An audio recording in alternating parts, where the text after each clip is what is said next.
జై శ్రీరామ్. 2022 నుంచి 2026 జూన్ వరకు మొత్తం 21 ప్రెడిక్షన్స్ అనేవి ప్రూవ్ అయ్యాయి. అవన్నీ కింద డిస్క్రిప్షన్లో ఇవ్వడం జరుగుతోంది.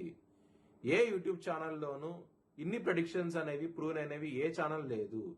మీరు కనుక నన్ను సంప్రదిస్తే కనుక మీ date of birth, time, place of birth నాకు ఇస్తే కనుక మీ కెరియర్ గురించి, మ్యారేజ్ గురించి, ఫ్యామిలీ గురించి, బిజినెస్ గురించి, హెల్త్ గురించి చెప్పడం జరుగుతుంది. కనుక నన్ను సంప్రదించండి.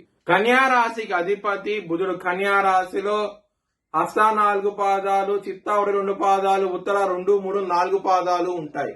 ఈ నక్షత్రం వాళ్ళందరికి నేను చెప్పే మాస ఫలితాలు వర్తిస్తాయి. ఈ మాసంలో కన్యా రాశి వారికి 12వ స్థానంలో కేతు ఉంటారు, లాభస్థానంలో గురువు ఉంటారు, రవి లాభస్థానంలో ఉంటారు. దశమ స్థానం నుంచి లాభస్థానం పోతే వస్తారు.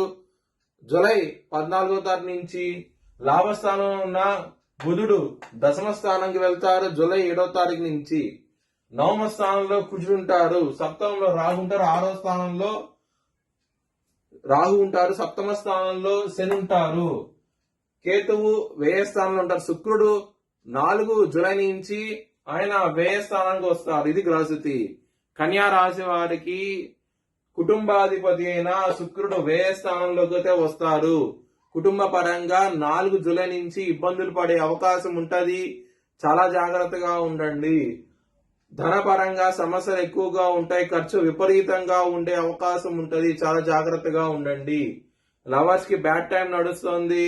పంచమాధిపతి అయిన శని సప్తమ భావంలో ఉంటారు. ఇబ్బందులు ఉంటాయి. లవర్స్ కి చాలా జాగ్రత్త అంటూ ఎక్కువ తీసుకోండి. శత్రువుల పరంగా చాలా విపరీతమైన శత్రువులు ఉంటారు. జాగ్రత్తగా ఉండండి. ఆరోగ్య సమస్యలు ఉంటాయి. మాసంలో చాలా జాగ్రత్త అంటూ ఎక్కువ తీసుకోండి.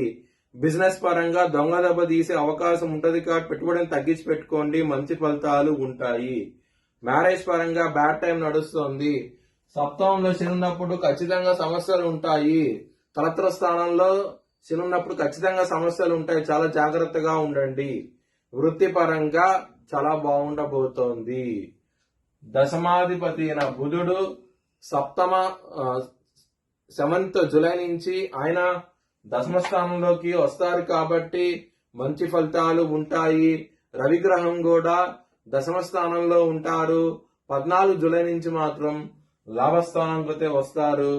కానీ ఈ మాసం అంతాను వృత్తిపరంగా మాత్రం చాలా పాజిటివ్ సైన్స్ ఉంటాయి. ఒక 0 నుంచి హీరో అయ్యే అవకాశం కూడా ఉంటుంది. వృత్తిపరంగా మాత్రం మంచిగా డెవలప్మెంట్స్ అంటూ ఉంటాయి. చాలా సంతోషంగా అవుతే ఉంటారు. కొత్త జాబ్ కూడా వచ్చే అవకాశం ఉంటుంది. ఎవరికైతే జాబ్ లేదో వాళ్ళ వ్యక్తిగత జాతకంలో మాత్రం దశలు అంత యోగిస్తుంటేనే ఇది వర్తిస్తుంది, లేకపోతే వర్తించదు. మీ భవిష్యత్ వివరాల కోసమై హెచ్ఎన్ఎం జ్యోతిష్యాలను సంప్రదించండి. Please like, share and subscribe my channel.